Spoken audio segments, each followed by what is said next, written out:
पडतो, पुराची स्थिती निर्माण होते. मला आठवत आहे की मी महापौर असताना 1997 मध्ये त्यावेळेला 90,000 क्युसेक्सचा विसर्ग झाला होता आणि त्यावेळेला फार मोठ्या प्रमाणात पूर आला होता.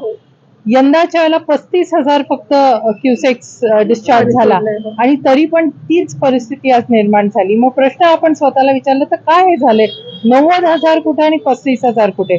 आज 90,000 सोडलं तर पुण्याचं काय होईल हे आपण विचार न केलेलाच बरा.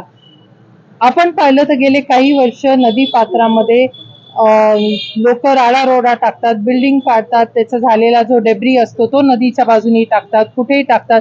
कारण महानगरपालिकेने कुठलीही स्पेसिफाईड जागा दिलेली नाहीये जी त्यांनी दिली पाहिजे आणि त्यामुळे ही परिस्थिती निर्माण होते.